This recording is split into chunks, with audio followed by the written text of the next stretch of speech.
अब नेक्स्ट हम यहाँ पर सीखने वाले हैं क्या, अगर एपी में लास्ट से आपसे कोई टर्म पूछी जाए तो कैसे आप पता करेंगे। इसका मतलब आपको इनमें से कुछ याद नहीं रखना, सिंपल सी चीज आपको सिर्फ क्या याद रखनी है, ये फॉर्मूला।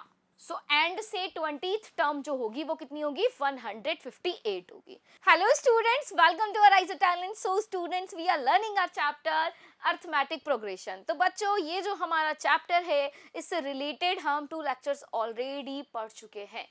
तो उन लेक्चर्स में मैंने आपको बताया कि अर्थमेटिक प्रोग्रेशन क्या होता है एंड कैसे हम यहाँ कोई भी एपी या फिर कोई भी अगर प्रॉब्लम हमें गिवन हो तो उसकी मतलब कोई भी टर्म हमें फाइंड करनी हो तो कैसे फाइंड की जाती है, मतलब एपी गिवन हो तो फर्स्ट टर्म कैसे फाइंड करेंगे, कॉमन डिफरेंस कैसे फाइंड किया जाता है, उसकी कोई भी nth टर्म पूछी जाए तो वो कैसे आप फाइंड करेंगे। ठीक है, ये सारी चीजें मैं बता चुकी हूँ आपको, उससे रिलेटेड एग्जाम्पल भी हमने किए। तो बस आगे हम उन्हें कंटिन्यू रखेंगे। एंड एक और चीज मैं आज आपको बताऊंगी, अगर देखो अब तक हमने क्या किया था कि जो एपी में जो भी टर्म्स गिवन थी उसमें बोला गया था कि 12th टर्म बताओ, तो हम कहां से काउंट कर रहे थे, स्टार्टिंग से काउंट कर रहे थे, राइट। लेकिन अब आपसे पूछा जा सकता है कि एंड से 12th टर्म बताओ, तो आप कैसे बताएंगे। तो उसके लिए भी मेरे पास में यहाँ पे फॉर्मूला है, आपको घबराने की बिल्कुल जरूरत नहीं है। ओके, तो वो फॉर्मूला भी आपको यहाँ पे लर्न रखना पड़ेगा। तो पहले तो हम उसी से रिलेटेड यहाँ पर कुछ 2-3 एग्जाम्पल कर लेते हैं, देन उसके बाद में उसे भी हम डिस्कस करेंगे, राइट। सो एग्जाम्पल है यहाँ पे हमारे पास, a sum of rupees 1000 is invested at 8% simple interest per year। मतलब 1000 रुपीज सिंपल इंटरेस्ट पे, मतलब 8% के इंटरेस्ट पे यहाँ पर क्या किया गया है, इन्वेस्ट किए गए, right. Calculate the interest at the end of each year, मतलब हर साल का आपको इंटरेस्ट बताना है, कुल मिलाकर बात ये है, जैसे फर्स्ट ईयर में कितना हुआ, सेकंड ईयर में कितना हुआ, थर्ड ईयर में कितना हुआ, फोर्थ ईयर में कितना हुआ, फिफ्थ ईयर में कितना हुआ, सिक्स्थ ईयर में कितना हुआ। ओके, लेकिन कंडीशन एक दी हुई है क्या, कि आपका जो फॉर्मूला है ना पुराना, वो ऐसा ही वाला, मतलब सिंपल इंटरेस्ट वाला, वही principal multiply by rate multiply by time divide by 100, वो आपको मतलब उसी से आपको सारा यहाँ पे फाइंड नहीं करना है। आपको यहाँ पे एपी का कंसेप्ट जो आपने पढ़ा है, अर्थमेटिक प्रोग्रेशन जो आप पढ़ रहे हैं, वो यूज करना है। So do these interest form an AP, मतलब इन इंटरेस्ट जो आपके इंटरेस्ट जो आएगा उससे आपको एक एपी फॉर्म करनी है एंड उसकी हेल्प से find the interest at the end of 30 years making use of this fact. Okay, तो कैसे हम करेंगे इसे, तो वो उसके लिए हमें क्या करना पड़ेगा, पहले एपी फॉर्म करनी पड़ेगी। तो उसके लिए पहले फर्स्ट टर्म फाइंड कर लें। तो फर्स्ट टर्म क्या होगी, देखो यहाँ पे, तो कैलकुलेट कर लेते हैं पहले। तो फर्स्ट ईयर का इंटरेस्ट आपको कैलकुलेट करना पड़ेगा। तो उसके लिए फॉर्मूला क्या होता है हमारे पास, principal multiply by rate multiply by time divide by 100। तो चलो इसे हम क्या बोल देते हैं, ए1 बोलेंगे। तो ए1 कैसे फाइंड करेंगे, तो प्रिंसिपल कितना है हमारे पास में 1000, ओके, मल्टीप्लाई करेंगे रेट से, रेट कितना है 8, एंड टाइम हमारे पास में 1 ईयर है तो 1 पुट कर देंगे एंड डिवाइड बाय 100, 0 से 0 कैंसिल हो गया और यहाँ आ गया मेरा कितना 80। सो एपी की फर्स्ट टर्म तो मुझे फाइंड हो गई कितनी 80, सेकंड टर्म भी फाइंड कर लें तो हमें डी भी मिल जाएगा, है ना, क्योंकि ए और डी फाइंड होते ही हम पूरी एपी फॉर्म कर सकते हैं, राइट। सो यहाँ पे अब क्या करना है, सिंपल हमें आगे क्या सेकंड वाला भी फाइंड करना है। तो उसके लिए क्या करेंगे अब, तो यहाँ पर सिर्फ टाइम की जगह जो 1 ईयर लिखा है वो कर देंगे हम क्या 2, यही करेंगे। सो यहाँ पे इसे 2 कर देंगे तो कितना हो जाएगा, ये 8 2 16। सो यहाँ पर ये हो जाएगा 160, यही होगा। इसे भी रेस कर देते हैं, जस्ट अ मिनट।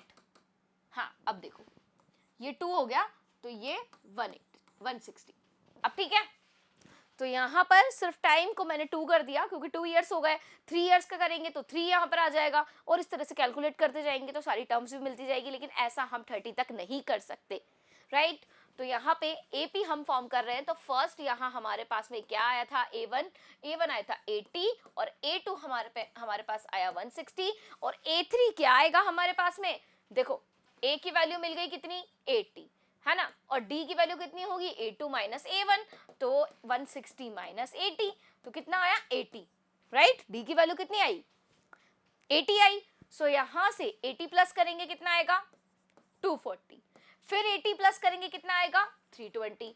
सो ये हमारा कंटिन्यूअसली आगे चलता जाएगा। जितने भी ईयर्स के लिए आपको फाइंड करना हो अब आप फाइंड कर सकते हैं किसकी हेल्प से, एपी की हेल्प से, बिकॉज एपी हमने फॉर्म कर ली, ए की वैल्यू हमें पता है, डी की वैल्यू भी हमें पता है, तो हमें कौन से ईयर के लिए पता करना है 30 ईयर्स के लिए। मतलब यहाँ पर n की वैल्यू हो जाएगी कितनी 30।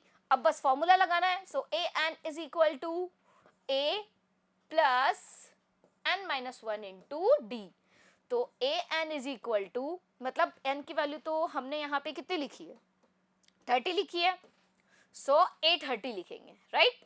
तो 830 is equal to 80 plus 30 minus 1 multiply by d. तो डी की वैल्यू भी 80 है, ओके। अब इसे सॉल्व करें। So 80 plus 29 multiply by 80।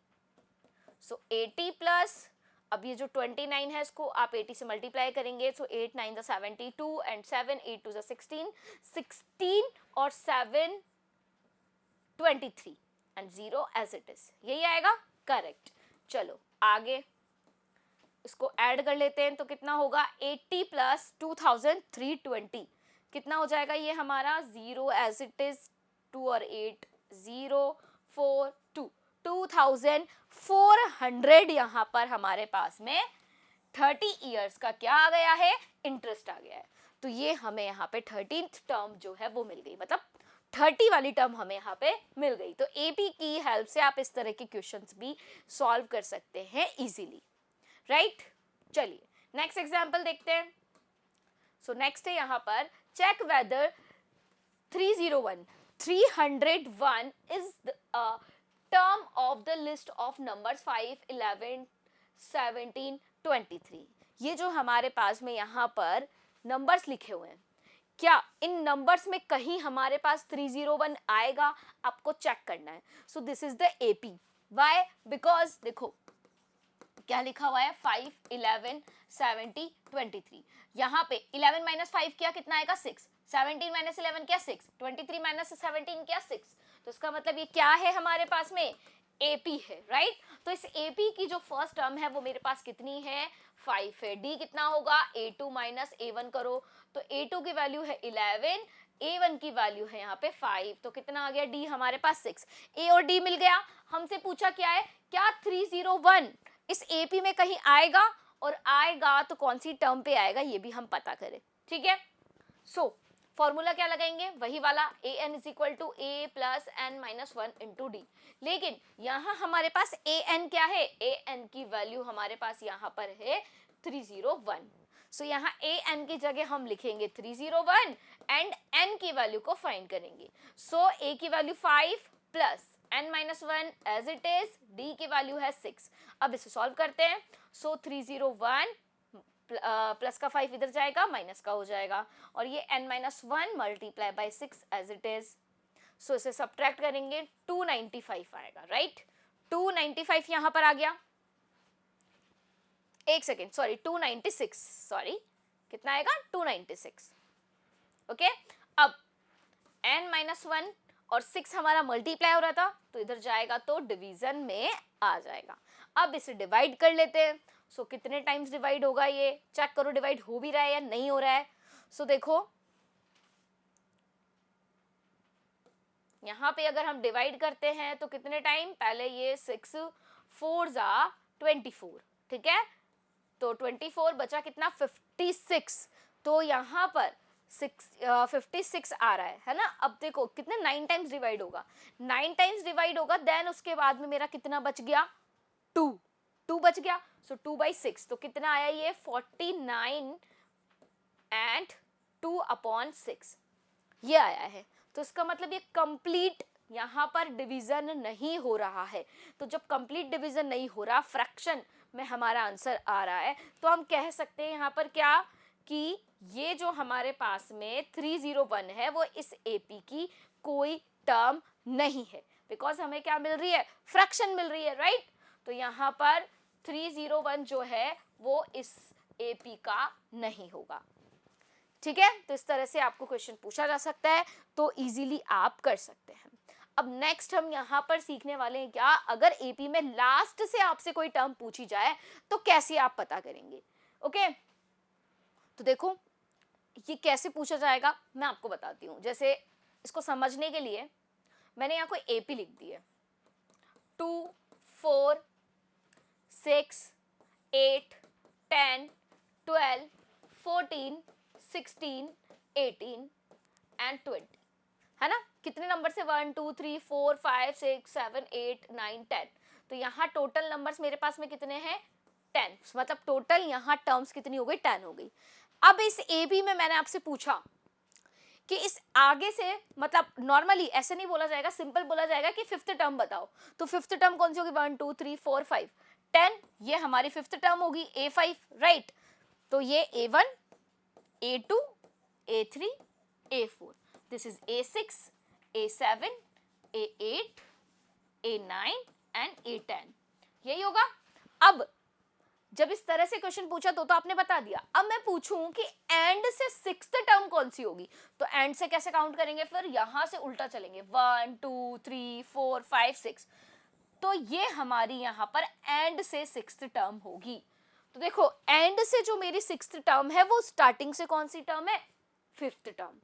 तो ये कैसे मैंने फाइंड किया, यहां तो मैंने लिख दिया, तो इस तरह से नॉर्मली आपने देख करके बता दिया, है ना।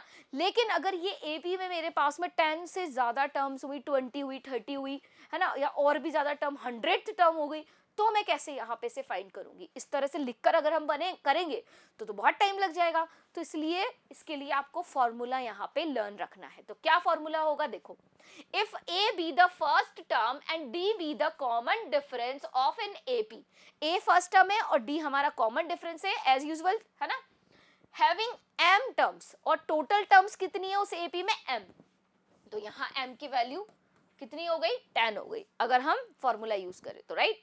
तो m की वैल्यू 10 हो गई, ठीक है। Then the nth term from the end, मतलब टोटल यहाँ पे टर्म्स कितनी है m, तो अगर एंड से nth टर्म पूछी जाए तो आप उसे किस तरह से लिख सकते हैं, m माइनस n प्लस 1, ये वाली टर्म हमारी होगी कौन सी, स्टार्टिंग से, है ना। So then the nth term from the end is m minus n plus 1th term from the beginning, मतलब जो नंबर अगर आपको एंड से nth टर्म पूछी जाए तो अगर आप उसमें ये चीज अप्लाई कर दे तो ये वाली जो टर्म मिलेगी ना वो स्टार्टिंग की टर्म होगी, ठीक है। मतलब इसमें वैल्यू पुट करके देखो आपको क्लियर हो जाएगा। 10 माइनस और n की वैल्यू कितनी है, यहाँ एंड से कौन सी वैल्यू पूछी गई थी, सिक्स्थ, तो यहाँ n की वैल्यू कितनी पूछी गई थी 6, तो 6 यहाँ पे पुट करेंगे n माइनस 6 और ये प्लस 1 एज इट इज, तो कितना आएगा 4 प्लस 1 मतलब 5th, मतलब स्टार्टिंग से 5th टर्म आपकी कौन सी होगी, एंड से 6th टर्म, ठीक है। मतलब अगर एंड से 6th टर्म फाइंड करनी है तो आप वैल्यूज यहाँ पुट करो, तो जो टर्म आपको मिल रही है ना, मेरे को जैसे 5th मिली तो वो स्टार्टिंग वाली 5th टर्म ही एंड से 6th टर्म होगी।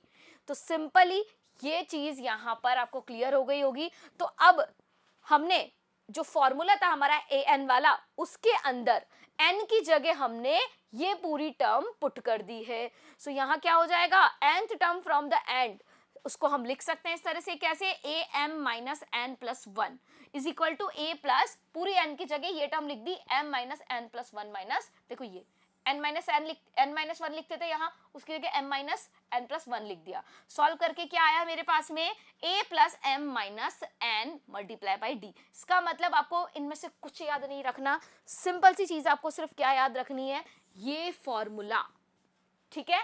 और इस फॉर्मूला में हमारे पास में m की वैल्यू आपको पता होनी चाहिए क्या, कि टोटल टर्म्स कितनी है एपी में, और n क्या है हमारे पास में एंड से जो टर्म पूछी गई है वो। सिंपल। चलो इससे रिलेटेड अब हम यहाँ पर एक एग्जाम्पल कर लेते हैं, ठीक है। तो एग्जाम्पल है, find the 11th term from the last term towards the first term of the AP. तो ये एपी आपको गिवन है, इस एपी में हमसे क्या पूछा गया है, एंड से 11th टर्म बताओ। तो एंड से 11th टर्म आपसे पूछी गई है, तो उसके लिए हमारे पास फॉर्मूला क्या होता है, a11 हम लिख सकते हैं क्या, a plus m minus n multiply by d, यही लिखेंगे, राइट। लेकिन यहाँ हमारे पास में ए एम एन और डी कहाँ है, तो ए पी हमें गिवन है, इससे हम फाइंड कर लेंगे। सो ए पी से हम लिख सकते हैं फर्स्ट टर्म क्या होगी 10, डी क्या होगा A2 माइनस A1, तो A2 माइनस A1 करो तो 7 माइनस 10 करेंगे, ठीक है, तो 7 माइनस 10 हम यहाँ कर देंगे, तो कितना आएगा माइनस का 3 यहाँ पर आपके पास में आ जाएगा। तो माइनस का 3 यहाँ पर हमारे पास कॉमन डिफरेंस हो गया। अब क्या बचा, m बचा। अब m कैसे फाइंड करें, n भी हमारे पास में है कितना 11, लेकिन m नहीं है, तो m क्या है इस AP में टोटल टर्म्स, तो देखो लास्ट वाली टर्म गिवन है कितनी -62, इसका मतलब am की वैल्यू आपके पास गिवन है, मतलब l की वैल्यू गिवन है। लास्ट वाली टर्म हम am से रिप्रेजेंट कर रहे हैं यहाँ पे, तो am है मेरे पास 62, तो हम लिख सकते हैं यहाँ पर क्या am is equal to a plus m minus 1 into d. अब बस m की जगह हम n की जगह हमने m पुट कर दिया, कुछ नहीं किया है फॉर्मूला में, फॉर्मूला वही है। सो -62 इज इक्वल टू a कितना है हमारे पास 10 प्लस m कितना है वो तो हमें फाइंड करना है, और d कितना है माइनस का 3। चलो इसे इधर ट्रांसफर करते हैं, -62 माइनस 10 और m माइनस 1 और यहाँ माइनस का 3, सो ये हो गया माइनस का 72 और माइनस का 3 इधर डिवीजन में आ जाएगा, और ये माइनस से माइनस कैंसिल, 72 3 से कितने टाइम्स डिवाइड होगा 2 और 4 24 टाइम्स, और m माइनस 1, तो m की वैल्यू कितनी आ गई 24 plus 1, so m is equal to 25। तो इसका मतलब इस AP में मेरे पास कितनी टर्म्स है 25 टर्म्स है, कितनी टर्म्स है 25 टर्म्स, तो m की वैल्यू मुझे मिल गई कितनी 25। अब बस इस फॉर्मूला में वैल्यूज को आप पुट करेंगे, तो A11 is equal to A की वैल्यू 10, M की वैल्यू 25, N की वैल्यू 11, D की वैल्यू माइनस का 3। सॉल्व करेंगे 10 प्लस ये 14 कितना आ गया 14, ओके 10 और ये माइनस का 3 4 जा कितना आएगा यहाँ पर हमारे पास में 52, सो ये माइनस का 42, सो क्या आ गई हमारी एंड से 11th टर्म हमारी कौन सी होगी -42, तो ये आंसर हमें यहाँ पे मिल गया करेक्ट। चलो एक और एग्जांपल इसका देखते हैं। सो नेक्स्ट एग्जांपल है find the 20th term from the last term of the AP 3813-253। Same to same question है, बिल्कुल पिछले वाले जैसा क्वेश्चन है, वही चीजें फॉलो करनी है। तो यहाँ हमें कौन सी टर्म फाइंड करनी है एंड से 20th टर्म फाइंड करनी है, तो n की वैल्यू हमें गिवन है कितनी 20। अब m की वैल्यू पहले फाइंड कर लें, तो ये रही AP की फर्स्ट टर्म कौन सी है हमारे पास 3, और d की वैल्यू क्या होगी A2 माइनस A1, तो 8 माइनस 3 कितना आएगा 5, राइट। चलो तो फॉर्मूला लगा लें, AM is equal to A plus m minus 1 into d, तो AM हमारे पास कितना है, AM की वैल्यू हमें गिवन है 253, ठीक है, तो ये पुट करेंगे यहाँ पे। So 253 is equal to 3 plus m minus 1 into d, तो डी की वैल्यू 5, 253 माइनस 3 प्लस का 3 इधर आएगा माइनस में हो जाएगा, और ये मल्टीप्लाई में 5, ठीक है, तो ये आ गया मेरा 250 एंड यहाँ से 5 इधर डिवीजन में आ जाएगा, और ये m minus 1 as it is, तो यहाँ से इसे डिवाइड किया कितना आया 50, कितने टाइम्स डिवाइड हुआ 50 टाइम्स यहाँ पे डिवाइड हुआ। सो इसे इधर ट्रांसफर करेंगे तो m is equal to 50 plus 1, तो m की वैल्यू कितनी आ गई 51, मतलब इस AP में मेरे पास कितनी टर्म्स है 51 टर्म्स है, तो यहाँ पर m की वैल्यू लिख देंगे 51। अब हमें फॉर्मूला लगाना है, ठीक है, एंड से 20th टर्म फाइंड करने का, राइट। तो A 20 कितना हो जाएगा A plus A minus n multiply by d, तो A की वैल्यू कितनी है मेरे पास में 3, m की वैल्यू 51, ठीक है, n की वैल्यू कितनी है 20 एंड d की वैल्यू कितनी है हमारे पास में 5, सो 3 प्लस ये आ गया हमारे पास कितना 1 मतलब 31 मल्टीप्लाई बाई 5, सो 3 प्लस 3 5 15, तो 155 प्लस 3 कितना होगा, ये होगा 158, सो एंड से 20th टर्म जो होगी वो कितनी होगी, 158 होगी, राइट। तो इस तरह से अगर एंड से आपको कोई भी टर्म पूछी जाए तो वो भी आप इस फॉर्मूला की हेल्प से बता सकते हैं। तो स्टार्टिंग से पूछी जाए तो भी बता सकते हैं, एंड से पूछी जाए तो भी बता सकते हैं। तो ये जो फॉर्मूला, इससे रिलेटेड जिस भी टाइप के क्वेश्चन हो सकते थे मैंने आपको बता दिए हैं, तो आप कोई भी क्वेश्चन इससे रिलेटेड अब कर सकते हैं। Okay students, thank you.